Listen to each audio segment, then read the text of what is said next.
Programang ito ay rated SPG. Striktong patnubay at gabay ng magulang ang kailangan. Maaaring may masiselang tema, lengguwahe, karahasan, sexual, horror o droga na hindi angkop sa mga bata.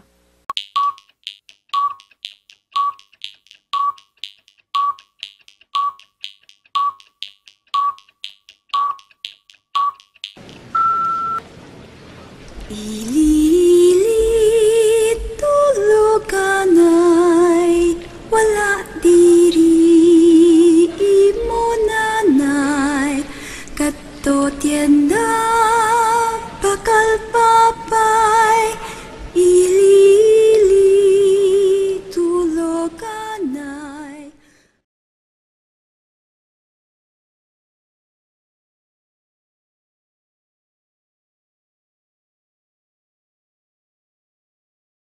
Immoral. Ito ang mga bagay, gawain, o kahit anong pangyayari na masama na maaaring gawin sa ating mga magulang, kapatid, kaibigan, o kahit sa patay at kahit na nga sa mga kabataan. Marami sa iba't ibang bansa ang napapabalitaang panghusga, pananakit at panggagahasa sa mga kabataan. Maging dito sa Pilipinas, bansang Biblia at batas ang pinapairal at sinusunod. At tatagpuan namin ito sa isa sa mga tahanang nakatayo dito mismo sa Taguig. Sa aming paghahanap ng mga bagay na immoral, nakatagpo ang aming pangkat ng isang kabataan na nakaranas ng karahasan sa kanyang murang edad. Ito ay kwento ng pag-asam ng isang naapi ng hustisya. Naway lawakan natin ang ating isipan at pakinggan ang isyong tinutukan ng aming pangkat.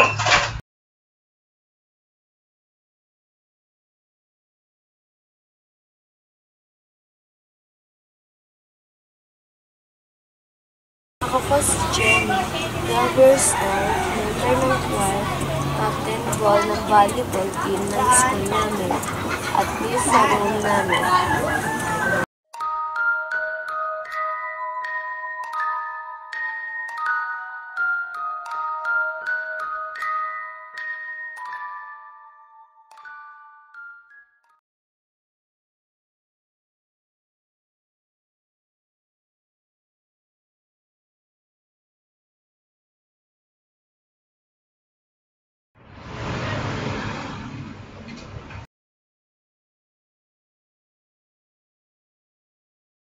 Pansi, umarap ka. Ayoko nga! Umarap ka, sabi. Ayoko na! Umarap ka nga.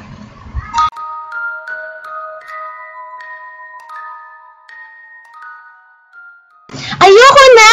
Sige, sasaktan kita. Maawa ka na, please! Nadamay ko pamilya mo. Patayin mo na lang ako! Sige na! Tama na! Tama na! Ayoko na! Tama na! Ayoko na talaga! Tama na, please! Tama na!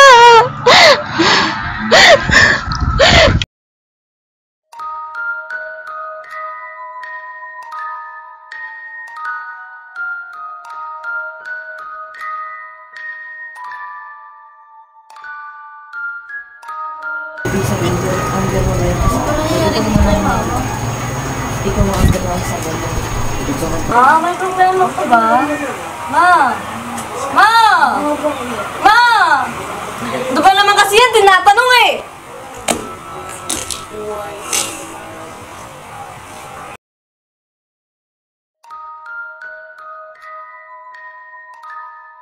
Ikaw si Mami, ikaw si Daddy. Halimbawa, ikaw si Papa, ikaw si Mama. Mama, namimiss mo na ba si Papa? Oo, namimiss ko na siya. Papa, ikaw, namimiss mo ba si Mama? Wala, namimiss ko na siya. Kailan ka kaya uwi pa? Nagdadala ka ba ng tablet? Sana meron kang dalang tablet, no? Para sa akin, syempre, maglalaro-laro ako, di ba? Sana, Papa, namimiss na kita, Papa. Sana naman kasi umuwi ka na. Ang lungkot-lungkot naman dito eh. Wala ka, yung ibang tao, yung meron tatay, nandyan lagi. Pero ako wala. Namimiss ko na kayo. Umuwi ka na kasi pa. Sabi naman si Papa eh. Tagal-tagal kasi umuwi. Ba't ka ba kasi doon nagtrabaho sa ibang bansa? Pwede naman dito. Napatagal ka lang doon eh. Nai-miss na kita eh. Papa naman eh. Sources.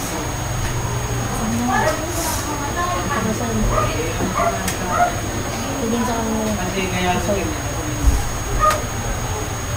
Anak, layas na tayo dito. Bakit, Nay? Naalay kasi ako ng ulo mo eh. Ano yung halay? Basta anak, alis na tayo dito. Hindi pwede, wala tayo matira, Nay. Wala si Papa, nag sa ibang bansa. Anak, makinig ka. Ayoko, Nay. Anak, makinig ka tayo, Nay. Ayoko. Anak, kailangan natin umalis dito, anak. Huwag ka na makulit.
Mataas pa dapat. Kaya mo yan. Bunso, sige na matulog. Ayoko pa po. Matulog ka na. Anong oras na? Sige na. Ayoko pa po. Late na. Pa yan eh. Late na, matulog ka na. Gusto ko pa po maglaro. Bukas na, maglalaro tayo bukas. Sige Ayoko. na. Sige na nga. Sige na, matulog ka na. Matulog na eh.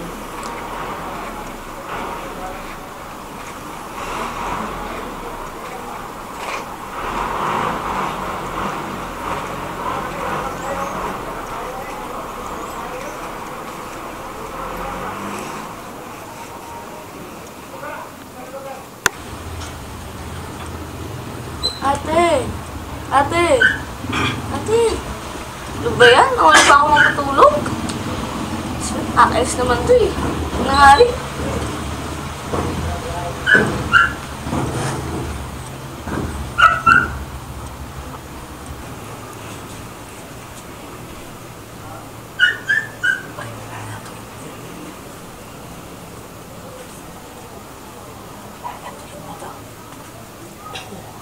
Vanessa. Gising.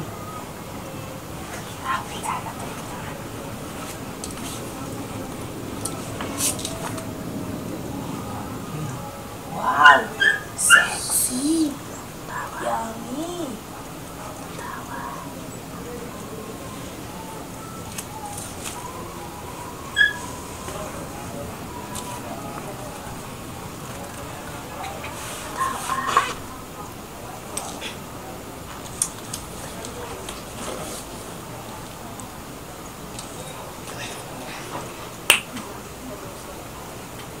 Ano, bakit po? Mahinay. Papatayin kita. Ano, bakit? Kasama Ano, kasalanan ba? Ano yan? Kasama yung maingay. Katabi mo na sa Jenny. No, wag po.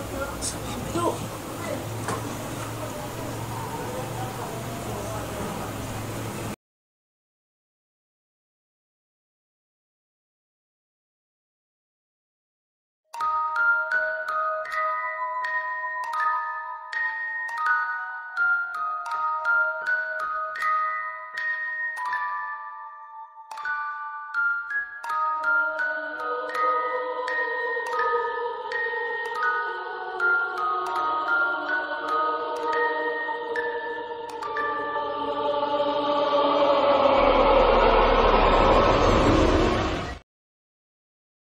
Nang 10 years old pala.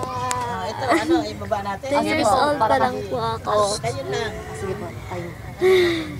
Dati, takot na takot ako. Kasi doon na nagsimula nung panghahalay sa akin ng step lolo ko. Pag yung ginagawa niya sa akin yun, may gamot siyang pinapamay sa akin sa panyo. Tinututukan niya ako ng kutsil sa tagiliran. Tapos nakakatulog na lang ako. nakita ko, pagkagising ko na lang, parang, ba't ganun? Ang sakit ng katawan ko, ang sakit ng ari ko. Tapos, nakita ko na lang yung damit ko. Wala na akong damit. Tapos, doon ako nagsimulang umiyak. Natakot na ako sa lahat ng lalaki. Simula nung lumaki ako, parang nakalimutan ko ng umano sa Diyos. Tapos, parang lahat ng lalaki, kinatatakutan ko,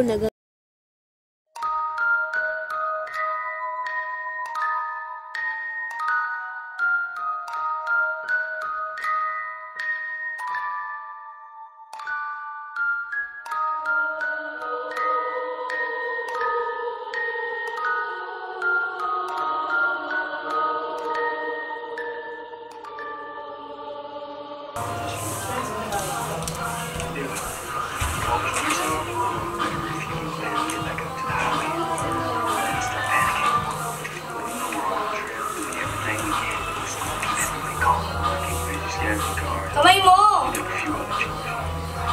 Kamay mo sabi! Bueno, ang arte mo naman.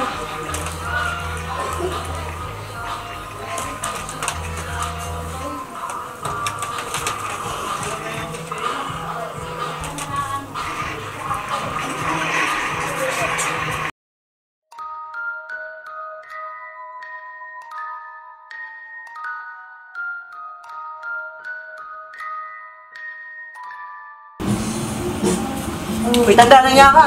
Ba't anong ginawa ko sa'yo? Dami-dami mong gagalawin, kapatid ko pa ha. Ah! Sara ulo ka.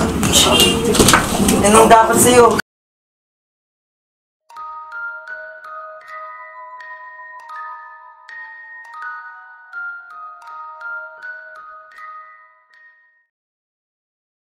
August 25 ay 24 tsaka 25.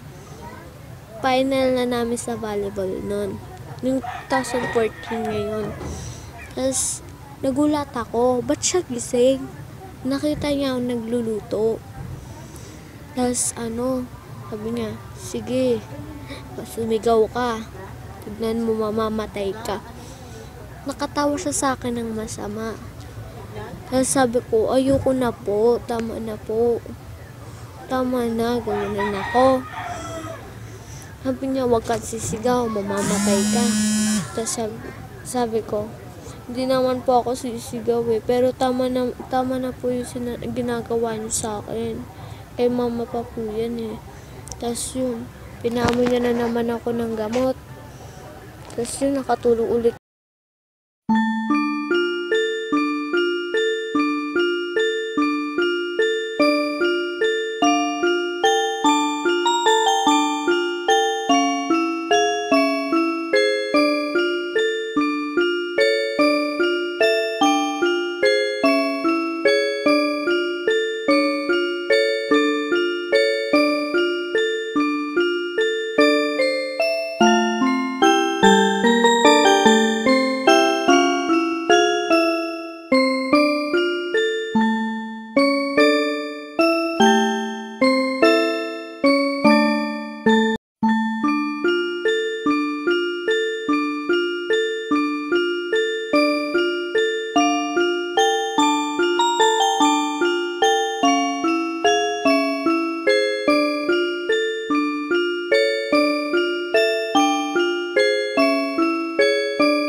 Sinabi ko naman.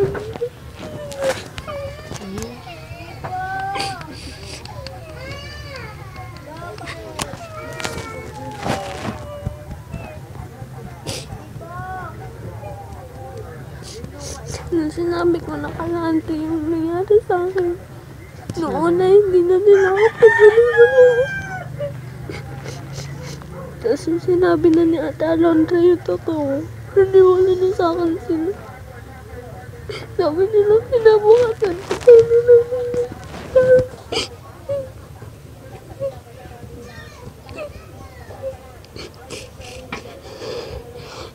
ko nung mga araw na yun, parang hindi na ako tao, hayop na ako.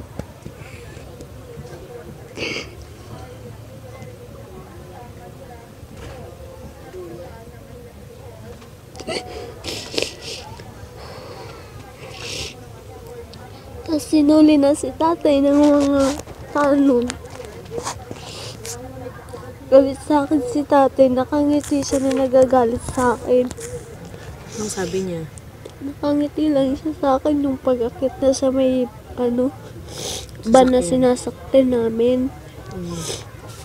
Tapos pinaalis muna si tatay, nilayo sa akin. Tapos doon na kami sa harapan pinaupo. Si tatay doon sa loob. Nakatingin sa akin si tatay sa salamin. Tapos nung araw na yun, parang naramdaman ko, gumana yung pakiramdam ko. Parang wala na, hindi na mabigat yung pakiramdam. Hindi na mabigat yung dibdib ko. Tapos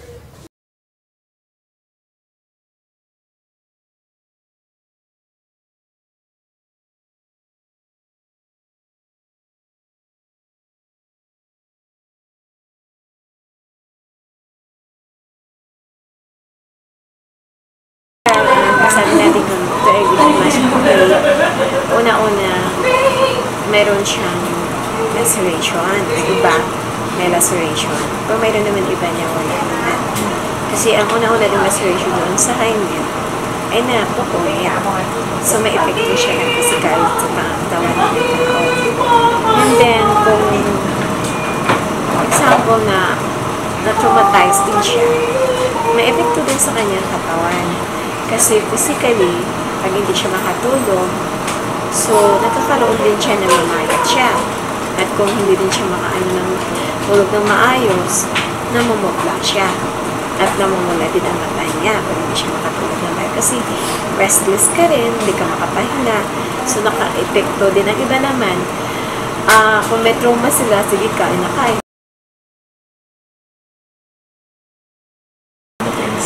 Mental, kasi kung traumatized sa isang tao, mayroon siyang tinatawag natin natatakot siya. Diba? Natatakot tapos wala siyang concentration.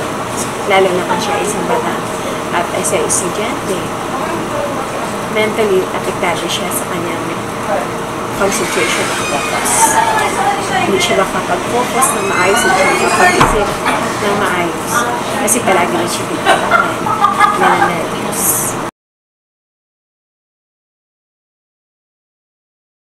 Sa social, minsan yung mga epekto yun na hindi siya nagkaroon ng noon makikita mo close siya sa isang third group niya, pero minsan na-isolate. Nagkakaroon siya ng isolation. Ayaw niya makisama na sa dati. Pag gusto niya, palagi na rin siya nag-iisa. Doon siya sa kwarto. At nagkakaroon din siya na mahiyain na rin siya. At hindi na siya nagkakasalamukha sa ibang tao. O yung dating nakikita mo yung sikla niya. So, wala. Hindi mo na makikita yun na nag-aano na siya, nag-isolate na sarili niya. At bumabak na rin yung kanyang tinatawag natin na yung self-esteem niya. Na noon makikita mo siya, very energetic siya. At during the classroom, very active siya. Pero pag traumatized ka minsan, hindi nila na-overcome na yung fear nila. So, yung self-esteem nila bumababa. Yung bata noon na palagi na lang nag-recite, nagtataka ka na minsan nabablanko na rin yung isip niya at yung paningin niya minsan nakakalayo na hindi mo alam na may mga dinadaan na pala siya na hindi pala maganda.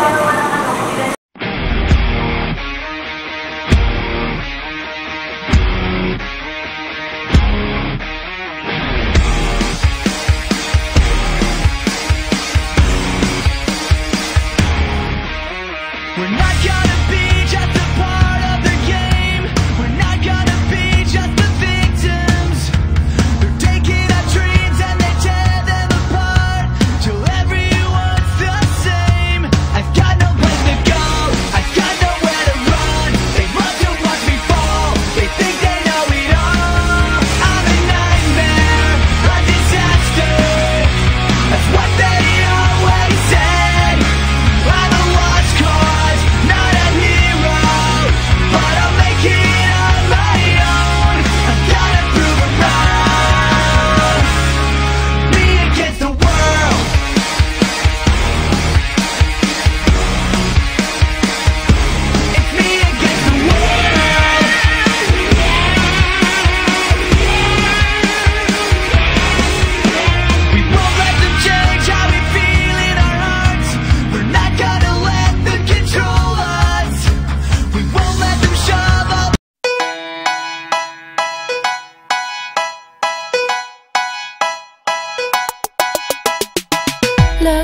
inside. Look inside your tiny mind, then look a bit harder.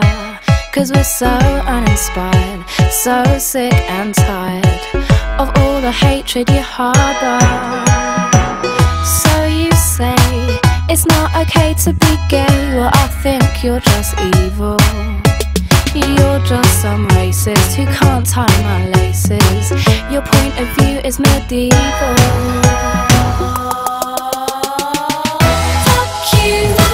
Fuck you very, very much. 'Cause we hate what you do and we hate your whole crew. So please don't stay in touch. Fuck you very, very much. 'Cause your words don't translate and it's getting quite late. So please don't stay in touch. Do you get a little kick out of being small-minded? You want to be like your father, it's approval you're after. Well, that's not how you find it. Do you really enjoy living a life that's so hateful? 'Cause there's a hole where your soul should be. You're losing control of it, and it's really distasteful.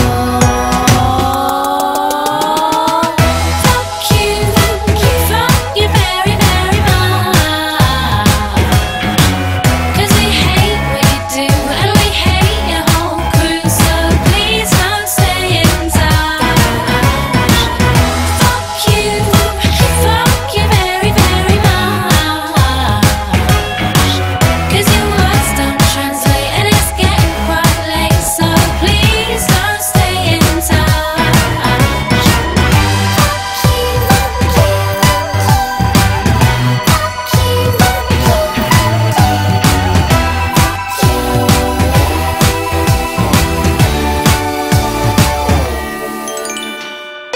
You say you think we need to go to war. Well, you're already in one. 'Cause it's people like you that need to get slew. No one wants your opinion.